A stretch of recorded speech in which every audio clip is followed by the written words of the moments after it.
यही बचाते हैं, सबको बचाते हैं। एक बार बृकासुर नाम का एक असुर था, उसने सोचा कोई ऐसा देवता मिले जो जल्दी प्रसन्न हो जाए, हमारी कामना की पूर्ति कर दे। तो देवर्षि नारद जी मिल गए। नारायण नारायण नारायण।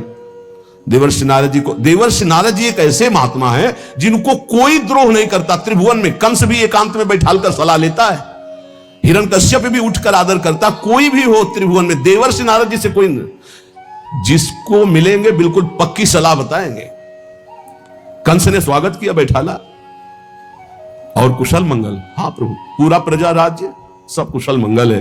अभी अभी की बात है, वो वसुदेव जी आए थे लड़के को लेकर, हमने वापस कर दिया कि हमें तो 8वां से भय है। नहीं नहीं, गड़बड़ है। कमल उठाया, कहा देखो यहां से गिनो, 1 2 3 4 5 6 7 8, आया ना 8वां? पहला आया ना, कि दूसरे शुरू किया, हर 8वां हो सकता है।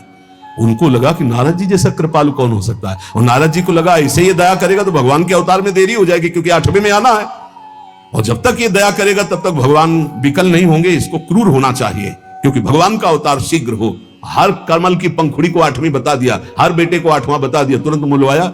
नारद जी एक ऐसे महात्मा है जिनको सबको ही आदर करता है। बृकासुर ने देखा, साष्टांग दंडवत हुआ, नारायण नारायण। महाराज कोई ऐसा भगवान बताओ जो बहुत जल्दी प्रसन्न हो जाए। बोले वो तो शास्त्रों में प्रसिद्ध है, आशुतोष, देवाधिदेव महादेव, उनकी जगह आशुतोष, वो ऐसे देवता है वो जल्दी प्रसन्न हो जाते हैं। और कोई सेव संतरा की जरूरत नहीं भाई। देवाधिदेव महादेव देख लो, कोई देवता ऐसा भोग नहीं पाएगा, त्रिभुवन में कोई देवता नहीं ऐसा भोग पाएगा जैसा देवाधिदेव भगवान शिव एक चुल्लू जल में प्रसन्न। ऐसे ऐसे कृपालु हैं कि जो कोई सृष्टि में ना स्वीकार करे, वो स्वीकार करने के लिए तैयार, उतने में प्रसन्न हो जाते हैं। बोले आशुतोष देवाधिदेव महादेव हैं। और वो सोचा कि मंत्र और ये आराधना हमसे तो बनेगी नहीं, आसुरी प्रवृत्ति है। तो अग्नि को प्रकाशित करके अपने शरीर का मांस नोच नोच करके स्वाहा, भगवान शिव का मंत्र जपता तो स्वाहा। भगवान शिव बड़े कृपालु के, बेकार को ऐसे, हम तो एक चुल्लू जल में प्रसन्न हो जाते हैं, इतनी भगवान शिव प्रसन्न हो गए। कर्ता को जाने नहीं, हम ये बता रहे। भगवान शिव ने कहा काहे को तुम इतना कष्ट सह रहे हो, क्या चाहिए तुम्हें? तो माता जी के सहित प्रकट हुए थे। माता जी त्रिपुर सुंदरी, असुर है ना, राक्षस, तो इसकी बुद्धि तो राक्षसी ही रहेगी। भगवान शिव की तरफ देखा, माता जी की तरफ देखा। उसने कहा प्रभु मेरी इच्छा है कि मैं जिसके ऊपर हाथ रख दूं वो भस्म हो जाए। भगवान शिव बिना विचार किए बोले तथास्तु, ऐसा ही हो। जे भी ऐसा कहा तो उसने सोचा परीक्षा के लिए भगवान शिव के ऊपर हाथ रख के देखे ना, इन्हीं का वरदान इन्हीं को। भगवान शिव के ऊपर ऐसे जो हाथ कर, भगवान भागे, क्योंकि जानते थे कि सत्य है, रख देगा भस्म हो जाएगा। शरीर तो भाई भगवान ने ही आदेश और वो वर दिया है, उन्हीं के बल से भागे, वो भी पीछे भागे। माता जी खड़े लीला देख रहे हैं। भगवान शिव जब पीछे देखे तो दौड़ के पीछा बस हाथ ही रखने का। भगवान ने कहा कहां तक भागेंगे? तो कर्ता को याद किया। कर्ता कौन है? हरि। हरि को याद किया। जो ही याद किया तो आ गए ब्रह्मचारी के रूप में, और भगवान शंकर से इशारा किया चैन की सांस लो, अभी इसका हिसाब करते हैं। नजदीक गए, बोले प्रणाम बृकासुर जी। इतना प्यार से विश्व में कोई नहीं बोला था, वो तो असुर था। प्रणाम बृकासुर, अमृतमय वचन और ऐसा आकर्षण और ऐसे कमल नयन और ऐसी चितवन को खड़ा हो गया। बोले बृकासुर जी यदि आपको मेरे सहयोग की आवश्यकता हो तो सहयोग से बड़े बड़े काम बन जाते हैं, आप क्यों भाग रहे हो इनके पीछे? बोले इनके ऊपर हाथ रखने, तो तुम्हारे हाथ में कुछ है क्या जो रखना चाहते हो? बोले वरदान दिया है शिव जी ने कि जिसके ऊपर हाथ रख दोगे वो भस्म हो जाएगा। अरे बोले अभी तुम्हें विश्वास है? दक्ष ने साप दे दिया था, इनके पास कोई ताकत नहीं रह गई। तुम हाथ रख के अपने ऊपर देखो, अगर झूठा निकलेगा ना तो दोनों मिलकर के। हाँ ये बात तो पक्की है। एक सेकंड में हिसाब कर, हरि है हरि। एक सेकंड उसको यह समझ में नहीं आई कि अगर हाथ रखा सच्ची हुआ तो कौन बताएगा आके इनको। जो ही ऐसे किया सो क्षण में भस्म हो गया, राख हो गया। भगवान शंकर ने हा बोले प्रभु थोड़ा सोच समझ के वरदान दिया करो, तुम तो ऑर्डर डाली हो, अपनी भी सुरक्षा नहीं देखते। समीप में बैठे हैं अर्जुन जी के भगवान श्री कृष्ण। एक ब्राह्मण आता है और श्री भगवान के सामने वो कहता है प्रभु प्रभु अभी अभी मेरा पुत्र प्रकट हुआ और पधार गया। द्वारिकापुरी की बात है। प्रभु पैदा होते ही मर गया, ऐसा तो कभी नहीं हुआ कि पुत्र पिता के सामने मर जाए, ये तो धर्म रहित बात है। और अपने बालक को भगवान के सामने से राजमहल के द्वार पर रखता है और विलाप करके बड़ी आतुरता पूर्वक कहता, संदेह नहीं कि इस समय पृथ्वी में ब्रह्म ऋषियों का द्रोह करने वाले लोग पैदा हो गए हैं, धूर्त कृपण पापी लोग बढ़ गए हैं, कर्म दोषी हो गए हैं। इसीलिए ये काल उल्टा चक्र चला रहा है कि पिता के सामने जन्मा हुआ पुत्र मृत्यु को प्राप्त हो रहा है। ये राज हिंसापरायण दुष्शील अजितेंद्री प्रजा को दरिद्री कर रहे हैं, कर ले करके दुख पर दुख प्रजा भोग रही है। इसीलिए ये हमको सामने महान संकट देखना पड़ा। अधार्मिक राजाओं के होने के कारण मेरा पुत्र मेरे सामने मरा, ऐसा काल व्यतिक्रम है, नहीं होना चाहिए था। इस प्रकार बोलकर चला गया। फिर दूसरा पुत्र हुआ तो फिर मर गया, फिर बोल के चला गया। तीसरा पुत्र पैदा हुआ, फिर मर गया, फिर वैसे ही बोल के चला गया। जब नवें बालक के मरने पर वो वहां आया तो अर्जुन जी ने कहा, ब्राह्मण सुनो,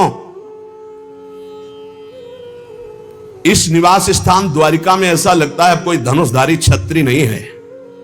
बार बार तुम यहां रोकर चले जाते हो और कोई नहीं बोलता कि मैं तुम्हारी रक्षा करूंगा। मैं समझता हूं इस समय तुम बड़े संकट में हो, बड़े दीन हो रहे हो क्योंकि तुम्हारे पुत्र मर रहे हैं। मैं प्रण करता हूं तुम्हारे पुत्र की रक्षा करूंगा। कर्ता को जाने नहीं, भगवत ऋषि जी कह रहे हैं। अरे उनका जाओ, तुम बात क्या बनाते हो, तुम क्या पूर्ण करोगे? जब ये श्री कृष्ण और बलराम बैठे हैं तो तुम क्या पूर्ण कर लोगे? अर्जुन से कहा तो वो कह रहे हैं, मैं कोई संकर्षण नहीं हूं बलराम जी, और मैं कोई कार्ष्णी कृष्ण नहीं हूं। मैं गांडीव धनुषधारी अर्जुन जो बोलता हूं वही करके दिखाता हूं। यहां दो भाव निकलते हैं कि देखो भाई, मैं कोई कृष्ण बलराम तो हूं नहीं, उनका दास हूं। तो भगवान अपने प्रण को चाहे भुला दे लेकिन दास के प्रण का निर्वाह करते, इसलिए मैं प्रण लेता हूं कि मैं तुम्हारे पुत्र की रक्षा करूंगा। और एक भाव ये होता है कि मैं कोई कृष्ण बलराम नहीं हूं, मैं गांडीव धनुषधारी अर्जुन हूं, जो प्रण लेता हूं उसे पूर्ण करता हूं। ब्राह्मण देवता, यदि मैंने तुम्हारे पुत्र की रक्षा नहीं की तो चिता लगाकर तुम्हारे सामने भस्म हो जाऊंगा। मैं अधिक क्या कहूं, अगर मृत्यु भी सामने आएगी तो मैं जीत कर तुम्हारे पुत्र की रक्षा करूंगा, मैं वचन देता हूं। तब ब्राह्मण ने कहा, जय हो कुंती नंदन अर्जुन, तुम्हारी जय हो भाई, धन्य है, तुम्हारा बल पौरुष प्रशंसनीय है। अब मैं जा रहा हूं, जब बालक होने को होगा तो मैं तुम्हें सूचना दूंगा। फिर समय आया प्रसव का, ब्राह्मण भागता हुआ आया, अर्जुन अर्जुन इस बार तुम मेरे बच्चे को बचा लो, मृत्यु से बचा लो। अर्जुन तत्काल गए, आचमन किया, भगवान शंकर का ध्यान करके प्रणाम किया, श्री कृष्ण चंद्र की तरफ देखा भी नहीं, कर्ता को जाले ले यही बात समझा रहे हैं, समझो। और दिव्यास्त्र का स्मरण किया और गांडीव पर प्रत्यंचा चढ़ाई और ऐसा बाणों का हाहाकार मचा दिया कि वायु भी प्रवेश करेगी प्रसव गृह में तो अर्जुन की आज्ञा से प्रवेश करेगी। दिव्यास्त्रों से पूरा बांध दिया, मंत्र से अभिमंत्रित करके प्रसव गृह को चारों ओर से घेर दिया, ऊपर नीचे दाएं बाएं ऐसा पिंजड़ा और दिव्य मंत्रों के द्वारा। पहले तो कम से कम बालक पैदा होकर के रोता फिर मर जाता था, अब पैदा हुआ ना तो सौ मिला ना आवाज सुनाई दी, गायब हो गया। पहले तो कम से कम लाश तो मिलती थी, रोता तो था फिर मर जाता था। अब वो ब्राह्मण अर्जुन से कहने लगा कि मेरी मूर्खता देखो, इस नपुंसक की बात में मैं आ गया। हाँ, अरे जहां श्री कृष्ण और बलराम नहीं रक्षा कर पाए, इसकी डींग भरी बातों पर मैंने विश्वास कर लिया। ना प्रद्युम्नो ना निरुद्धो न रामो न च केशवा यस्य सेकु परित्रातुम कोन्यस्तद वितेश्वरः। कौन ऐसा है जहां श्री कृष्ण बलराम प्रद्युम्न और अनिरुद्ध नहीं रक्षा कर पाए, वहां और त्रिभुवन में कौन रक्षा कर सकता है? मिथ्यावादी अर्जुन को धिक्कार है, अपने मुंह से बड़ाई करने वाले गांडीव धनुषधारी अर्जुन को धिक्कार है। दुर्बुद्धि मूढ़तावश कहता था कि मैं तुम्हारे बालक की रक्षा कर लूंगा। अब ब्राह्मण तो क्रोध में, देखने को मुंह नहीं मिला लड़के का, पैदा हुआ गायब। अर्जुन ने कहा, ब्राह्मण मेरा अपमान मत करो। तत्काल योग बल से यमपुरी गए। भगवान धर्मराज जी ने देखा कि अर्जुन पधारे, बोले इस समय अर्घ पात्र लेने का हमें अवसर नहीं है, हमें यह बताओ कि वो जीवात्मा तुम्हारे यहां आया है? बोले हमारी पुरी में नहीं आया। विचार किया कि कहां चला गया, जब यमपुरी में नहीं आया इंद्रलोक, अग्निलोक, नैऋति, सोम, वायु, वरुण सबकी पुरियों में गए। अतल नीचे, अतल, सुतल, पाताल, तलातल, महातल, इन लोकों में गए। ऊपर के जनलोक, महालोक, तपलोक, ब्रह्मलोक, कहीं भी ब्रह्मा की जितनी रचना सब घूम डाला अर्जुन ने, कहीं वो जीव नहीं मिला। अब आए, अब भगवान श्री कृष्ण की तरफ देखा, प्यारे प्रणाम, अब जा रहे हैं भस्म होने हम चिता में। यही जीव की दशा है, जब सब जगह से हार जाता है तब बोलता है हरि शरणम। पहले नहीं चितवन किया कि प्रभु, तो प्रभु समझा देते। प्रण लेने से लेकर अभी तक भगवान की तरफ नहीं देखा कि रुख क्या है। अब जब चिता में जलने का नंबर आया तब केशव प्रणाम आखिरी स्वीकार करो। तो भगवान ने कहा किस बात का? बोले वो प्रण है ना, तो चिता में जलने जा रहे। तुमने अभी पूरे बल का प्रयोग कहां किया? ध्यान दीजिए, तुमने अभी पूरे बल का प्रयोग कहां? तुम्हारा पूरा बल तो मैं हूं। मुस्कुरा दे अर्जुन, यही हमसे गलती होती है। हमारा बल कौन है? आराध्य देव। हम अपने बल की डींग हाँकने लगते हैं, उन्हीं के बल से मिले हुए बल से हमारा पूरा बल श्री भगवान है। देखो अर्जुन, तुम्हारा बल मैं हूं। जिस समय ये तुम्हारी निंदा कर रहे हैं यही सब लोग प्रशंसा करेंगे और तुम्हारे यश की कीर्ति की स्थापना होगी। करें करावें आप सब, जने बढ़ाई दे। मान लो कर्ता को जानो कौन है। सर्वशक्तिमान भगवान जे भी चिंतन किया, भगवान का दिव्य रथ आ गया। भगवान के दिव्य घोड़े, दारुक नाम का सारथी। भगवान ने अर्जुन से कहा बैठो हमारे रथ में। रथ में बैठे। दारुक ने भगवान के नेत्रों की तरफ देखा, इशारा किया, ले चलो। 7 पर्वतों वाले 7 द्वीप, 7 समुद्र, लोकालोक पर्वत, इनको लांघकर घोर अंधकार, इतना अंधकार कि भगवान के दिव्य घोड़े सैब्य, सुग्रीव, मेघपुष्प बलाहक नाम के 4 घोड़े मार्ग नहीं दिखाई दे रहा। तब योगेश्वरों के भी परमेश्वर भगवान श्री कृष्ण ने जब घोड़ों की दशा देखी तो सुदर्शन चक्र का स्मरण किया। हजार हजार सूर्यों जैसा एक साथ तेज प्रकाशित करने वाले भगवान की दिव्य पार्षद सुदर्शन जी आगे चल रहे हैं। घोर अंधकार में सुदर्शन चक्र से ज्योति ऐसी प्रकट हो रही, सब अंधकार नष्ट होता जा रहा, प्रकाश। ऐसे भगवान के सेवक हैं, ऐसे भगवान के दास हैं। सुदर्शन चक्र के द्वारा बतलाए हुए मार्ग से चलकर अंधकार की अंतिम सीमा में पहुंचे। अब अंधकार के पास इतना दिव्य प्रकाश, प्रकाश ही प्रकाश, जैसे घोर अंधकार ऐसे घोर प्रकाश। अब वहां अर्जुन की आंखें चौंधिया गई, विवश हो गए, नेत्र बंद कर लिए, इतना तेज।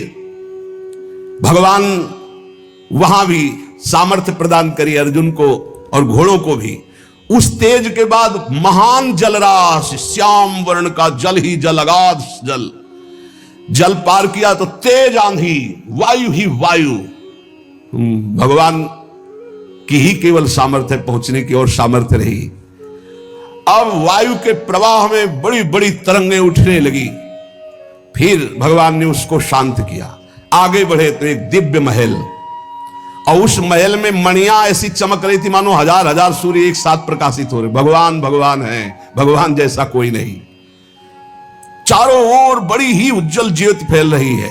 देखा अनंत महिमा से युक्त भगवान शेष जी सैया बनाए हुए, और अद्भुत एक एक सिर पे ऐसे मणि चमक रही, ज्योतिर्मय। प्रत्येक फण पर सुंदर सुंदर मणियां जगमगा रही। 2-2 नेत्र, बड़े ही भयंकर नेत्र, और शेष भगवान का श्रीअंग कपूर जैसा गोरा है। कैलाश पर्वत के समान श्वेत वर्ण, नीले रंग की जीभ और गला नीला, भयंकर नेत्र, फणों पर मणि चमक रही। अर्जुन ने देखा शेष भगवान की सुखमयी सैया पर सर्वव्यापक महान प्रभावशाली परम पुरुषोत्तम भगवान भूमा पुरुष विराजमान है। अर्जुन बार बार श्री कृष्णचंद्र जी की तरफ देख रहे हैं। भूमा पुरुष है तो एक ही, ये कहां ले आए? एक तो ये श्री कृष्ण, एक ये श्री कृष्ण, क्योंकि द्वारिकाधीश भी चतुर्भुज रूप और हरि भी चतुर्भुज रूप। शरीर की कांति वर्षाकालीन मेघ के समान श्याम रंग, अत्यंत सुंदर पीतांबर धारण की, मुख पर प्रसन्नता, कमल जैसे नेत्र, बहुमूल्य मणियों जटित मुकुट, कुंडल कांति, घुंघराली अलकावली, लंबी लंबी सुंदर भुजाएं, कौस्तुभ मणि, वक्षा स्थल में श्रीवत्स का चिन्ह, घुटनों तक माला। वही श्रृंगार जैसा द्वारिकाधीश का, वैसा ही प्रभु का श्रृंगार। अर्जुन ने देखा नंद सुनंद जय विजय ये सब पार्षद मूर्तिमान होकर, पुष्टि श्री कीर्ति अजा, ये चारों दिव्य शक्तियां, रिद्धियां निधियां, लोकपाल, ये सब वहां हाथ जोड़े खड़े हैं। वो भगवान श्री कृष्ण भी प्रणाम कर रहे हैं। तो अर्जुन देख रहे हैं कि ये है क्या लीला, अपने आप को अपने आप से, और कह रहे प्रणाम करो, ये अनंत महिमाशाली भूमा पुरुष भगवान है। अर्जुन भयभीत हो गए कि एक तो ये मेरे सखा श्री कृष्ण और दूसरे ये भूमा पुरुष। श्री कृष्ण ने फिर प्रणाम किया और हाथ जोड़कर कहा कि हे भूमा पुरुष, आप कृपा करके आदेश कीजिए। गंभीर वाणी में बोले, हे अर्जुन और हे श्री कृष्ण, तुम दोनों को देखने के लिए मैंने उन पुत्रों का अपहरण किया, मैंने अपने पास मंगाया। तुम मेरे ही अंश से प्रकट हुए हो और धर्म की रक्षा के लिए पृथ्वी पर अवतार ग्रहण किया। पृथ्वी के भार से दैत्यों का संहार कर चुके हो, अब तुम्हें लौटकर हमारे ही स्वरूप में फिर विलीन होना है। तुम पूर्ण काम सर्वश्रेष्ठ हो, जाओ अभी कुछ कार्य बकाया है, लोक संग्रह के लिए वो कार्य करके पुनः मेरे पास आ जाओ। भगवान श्री कृष्ण भी हाथ जोड़े खड़े, अर्जुन भी खड़े हैं। अति विचित्र भगवंत गति, बड़े बड़े ख्याली। अर्जुन के होश उड़ गए, नए भूमा पुरुष कौन हो गए भाई, ये परम पुरुष तो हमारे सामने खड़े हैं, यही है यही। अगर ये अपने रहस्य को न बतावे तो कोई, इनका एक नाम है अनंत, कोई अंत ही नहीं पा सकता है। अर्जुन और श्री कृष्ण को आदेश किया, सर झुकाकर, अर्जुन देखते जा रहे, सर झुकाकर भगवान कह रहे जो आज्ञा। फिर वो सब बालक वापस कर दिए, उन बालकों के लिए वैसे ही मार्ग से फिर द्वारिका में लौट के आए। और बालक अपनी अपनी आयु के अनुसार बड़े भी हो गए थे, वैसी आकृति रूप क्योंकि पहचान ले श्री कृष्ण अर्जुन ने उनको समर्पित किया। अर्जुन के आश्चर्य की सीमा न रही, तब उन्होंने अनुभव किया और भगवान से कहा, प्रभु मुझे पता चल गया। बोले क्या? बोले पूरे जगत में जिसके बुद्धि बल, ज्ञान बल, पौरुष बल जो कुछ भी है वो हे श्री कृष्ण केवल आपकी कृपा से है, ये मुझे पता चल गया। यही पता चलना है, इसीलिए रोज सत्संग सुनो। एक बार सुनने से काम नहीं चलेगा। गीता सुनने के बाद क्या कहा था? नष्टो मोहा स्मृति लब्धा। फिर क्या हो गया? फिर मोह। ये हवा है, आंधी है, कभी भी गंदा कर सकती बुद्धि को। देखो अर्जुन जी ने गीता सुनने के बाद कहा था नष्टो मोहा स्मृति लब्ध, फिर मोह हो गया, मोह माने अज्ञान। फिर कहने लगे कि मैं कोई श्री कृष्ण बलराम, आज फिर बोल रहे हैं आप। इसीलिए निरंतर भजन और सत्संग के लिए महापुरुष जन कहते हैं, जिससे हमारी बुद्धि रोज पावन होती रहे। जैसे पोछा लगा दिया सोने लगाने के बाद और दरवाजा खुला छोड़ दिया तो फिर गंदा होने की संभावना। इस समय हर इंद्रियों को शासन में रखते हुए नाम जप करते हुए ये परम पद तब प्राप्त होता है। ये बहुत जल्दीबाजी में फिर सब बिगड़ जाता है। धैर्य पूर्वक भगवान का आश्रय लेकर नाम जप में लगो, इसी से परम मंगल होता है, इसी से परम लाभ होता है। क्योंकि भगवान शंकर भी जिनका चरणोदक माथे पे धारण किए हुए हैं वो भगवान श्री हरि है। एक बार सरस्वती नदी के तट पर ब्रह्म ऋषि जन यज्ञ कर रहे थे, तो उसमें सब ऋषियों ने कहा कि यद्यपि भगवान ही सब रूपों में है, पर भगवान के किस रूप को सर्वश्रेष्ठ मानकर आश्रय लिया जाए और अग्र पूजा की जाए यज्ञ में।